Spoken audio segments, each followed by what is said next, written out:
আজকে এমন একটা সরকার দখলদারিত্ব নিয়ে ক্ষমতায় বসে আছে, যাদের একমাত্র কাজ হচ্ছে যে তারা তাদের স্বার্থ এবং তাদের প্রভুদের স্বার্থকে রক্ষা করার জন্য তারা আজকে জনগণের উপর নির্যাতন নিপীড়ন চালিয়ে যাচ্ছে।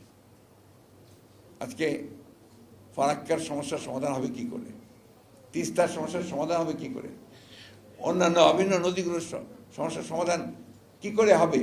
কারণ তারা তো দখলদারিত্ব করছে এখানে, তারা তো একটা বিশেষ দায়িত্ব নিয়ে এই সরকার আপনার ক্ষমতা দখল করে আছে। আজকে এই সরকার জনগণের সরকার নয়, কোনো নির্বাচনই তারা করে না। নির্বাচন করলে তারা জানে যে তাদের একটা ভূমিধস পরাজয় হবে, তারা নিশ্চিহ্ন হয়ে যাবে। সেই কারণে বিভিন্ন কৌশলে তারা এখানে নির্বাচন একটা দেখিয়ে তারা ক্ষমতায় টিকে থাকে। বন্ধুরা, আজকে বাংলাদেশের সকল উন্নয়ন যেটা বলা হচ্ছে এটা সম্পূর্ণভাবে একটা মিথ।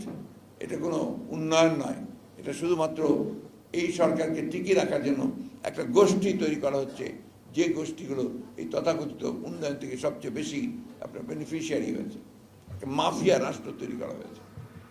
আপনি চারদিকে তাকিয়ে দেখবেন আজকে এখনকার যে সরকারের যে মদতপুষ্ট যে সমস্ত ব্যবসায়ী, যে সমস্ত ব্যক্তিরা আছেন, তারা সবাই এই তথাকথিত সরকারের যে আপনার গুণকীর্তন গায়। তাদের একটা মাত্র উদ্দেশ্য, যে সরকার টিকে থাকলে তারা তাদের লুণ্ঠন, তারা তাদের যে আপনার বিদেশে টাকা পাচার করে সম্পদ তৈরি করা, তারা সেইগুলো তারা করতে পারবে না।